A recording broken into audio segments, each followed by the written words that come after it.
All right, so today's going to be a different type of video. I've actually meant to make this video a long time ago, but I have not got around to it with other stuff going on. So what we're looking at here is a Cortina Precision 7 R SAUM sizing die, and obviously we've got our mandrel here as well.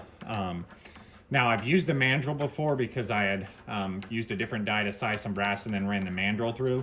This mandrel is actually kind of unique too because you can pick the size in there. Eric kind of helped me pick what size mandrel to use. He's got some recommendations on his website to go with that to get the proper neck tension. Now, this one also sizes the base of the case, so you don't end up with those clickers that some people had with, you know, some of those R SAUM or those PRC type cartridges. So they come in a box like this. Now, a little bit of interesting packaging, the cool little pill boxes that are kind of like a prescription. And although I don't think I found a specific video in this package or specific instructions on specifically how to set these up, so we're going to kind of go through that for the first time here. Now, the awesome part about this die, or at least the sizing die or the full-length sizing die, is it's supposed to be micrometer adjustable. So I'm going to go, let's see. Let's go to 0 here on that. And then I'm gonna go down until the die touches the shell holder, tighten up the lock ring, and then we're gonna size a piece and we're gonna see how much that bumps. Now, that probably won't bump any, and then we should be able to literally adjust this top here up to 10 thousandths to get a precise 2 thousandths of shoulder bump. So if any of you guys, well, obviously you're watching this video, so you have sized brass before, setting up these sizing dies is usually the biggest pain because you have to basically incrementally work down until you get the proper bump. And because there's, on a typical die, like I think this one here you see next to it is a Forster die, you basically just have to guess on the bump, and by trial and error and measurements and things like that. So what we're going to do is I've got 5 pieces here. These pieces have not been cleaned or anything like that, and as you can see on our headspace comparator, we are 1615. And again, this is the first time that I've ever used this die, so we don't really know what's going to happen. Again, I screwed it down until it touched the shell holder, put a nice bit of Imperial sizing die wax on this piece of brass here, and then we're going to run it through this sizing die and see what it does. Okay, pretty tight, so let's go with a little more die wax here. Again, I didn't do anything to this die, I just pulled it out of the package and dropped it in here. So hopefully we don't stick this case in our really expensive die. Okay, so we popped our primer out, ran it all the way through. It was a pretty tight fit. Again, brand new die.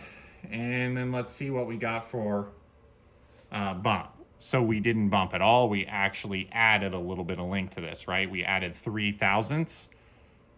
So what I should be able to do now is if I want 5 thousandths, or sorry, if I want 2 thousandths bump, right, I need to go to 5 on this die because that should be 5 minus 3, and that should give me 2 thousandths of bump.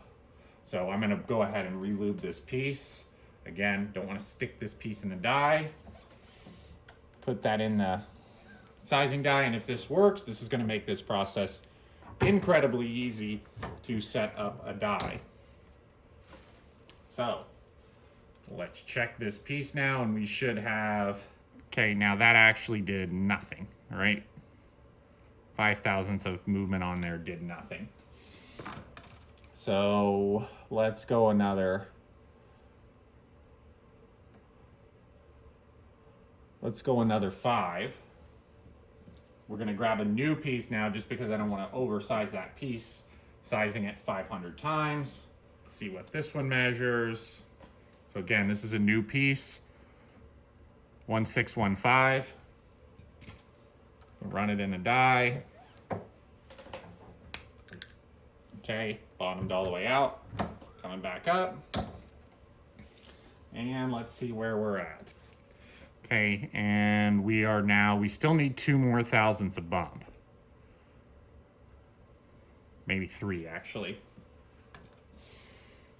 So what I'm gonna do is I'm gonna bring this back to 0. I'm gonna run the die down a little bit more, tighten the lock ring, and we're gonna start this over. So potentially I didn't have the die far enough down that we were getting 0 bump, even with this twisted all the way to 10. Well, not 0, but a couple thousand. So again, we're gonna grab a new piece of brass because again, I don't wanna overwork that other piece. Gonna measure it. Again, 1615. Gonna put that in there. And again, I punching out the primer, coming back up, and we'll see where we're at.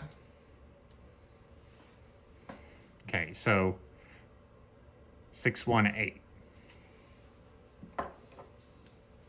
So we are gonna go, again, we're gonna go 5 thousandths because that should get us, if this scale and everything's set up correctly, that should get us 2 thousandths bump. Again, gonna change the piece of brass so we're not overworking here. And again, this is like the realistic, this is like what happens when you set these up. Now, presumably, when you have this properly set up, it should be quite easy to adjust each time. If you need to go 1 thousandth here or there, it should be really easy to adjust. So again, 1.615. Again, we're shooting for 1.613. So again, that I would expect it to be there based on turning that. Okay, and let's see. And we're just not, I'm not sure what is happening here, but we are not getting what we expected, right? 1.617. So I'm gonna go another 5. And we're gonna see what happens to this piece here.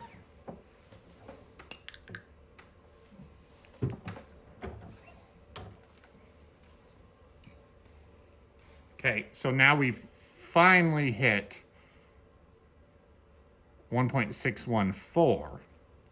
So that's 1 thousandth of bump, but I need 2, and I'm maxed out on this top dial here. So I think what that means is I need to back down to 0. I need to loosen the lock ring and turn this die down just ever so slightly so that way our scale is able to function correctly. And I only had 5 pieces here that I had planned to use, so obviously we're gonna have to run these 5 pieces in here again. So this was the one that measured 1.614. See where it's at now. Okay, so we're still 1.614. Let's go 2 thousandths on our scale. We'll take a different piece, again, trying not to overwork this brass, but at this point in time, it's getting kind of interesting. Now, this one's 1.617. See if we can get it to 1.613.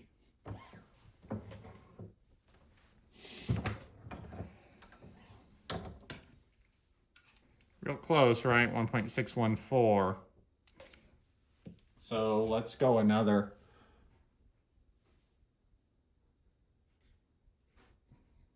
Let's go another thou. And again, I'm trying to use different pieces here not to overwork our brass. This was one of our long ones we started with, a 1.618.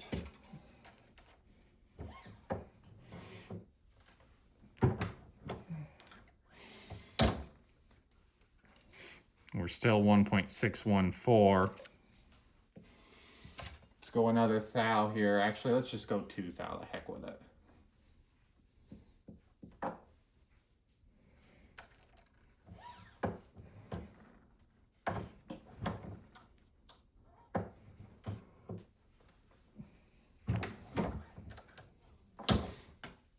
Let's see if we finally got there. Yeah, we did. We got to 612.5. Okay, perfect. And let's see what this one measures. Okay, again, 612.5. which is perfect. That's 2.5 thousandths of bump. Another one here. This is one of our 614s. See how consistent this is. Okay, 613.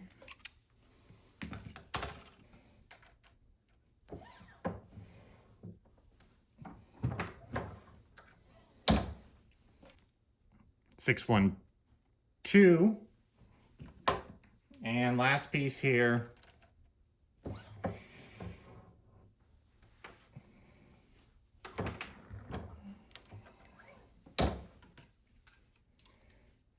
At 612. So as you can see, once we got this thing in the ballpark, we were then able to use this scale on top to adjust very precisely with our headspace to get exactly 2.5 thousandths. Now, if you guys have never set up a die for the first time, you might be thinking that this process that I just went through looked incredibly challenging. Now, in reality, some of the same trial and error was required to get the initial height set up. Once I got to the ballpark, it was then really easy to adjust using these fine micrometer scale.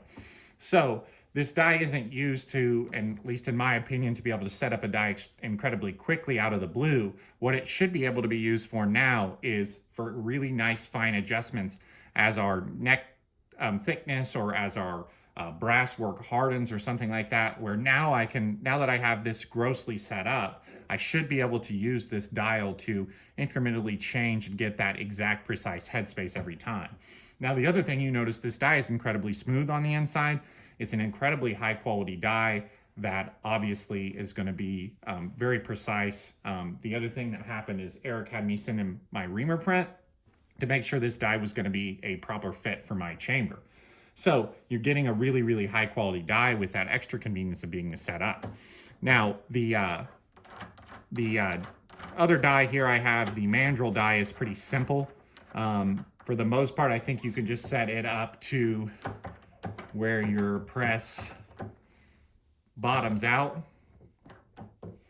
and then set up that lock ring so that way that you are going to get the consistent kind of full length sizing, or the base sizing and the mandrel on the neck. The interesting thing is here that you are getting an extra sizing at the base to avoid those clickers that people run into. Now, I've never had a problem with those.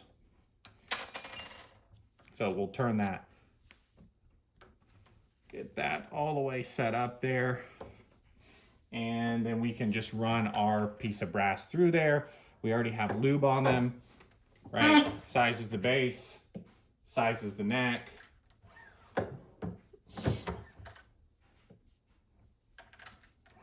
Not a lot of force being done there. And now we have 5 pieces of brass that have exactly 2 thousandths of bump, and the neck tension should be perfect on all of them. So pretty nifty die there. We'll have to go shoot some rounds and see if we end up with better consistency or anything like that after using these. But I wanted to make this video kind of showing how to set them up because, again, I didn't feel like there was a quick, easy video showing specifically how these two dies work. So hope you guys enjoyed this one. Thanks for subscribing. There was no real editing out of the process. This is literally me screwing the dies down and learning how to use them for the first time. So hope you guys enjoy this one. Thanks for subscribing. And thanks again for Eric. He sent these over to me. I did not pay for these, but they seem like very high quality dies. If you're trying to get high quality dies, maximum accuracy, and a little bit of extra convenience, they're probably a good choice.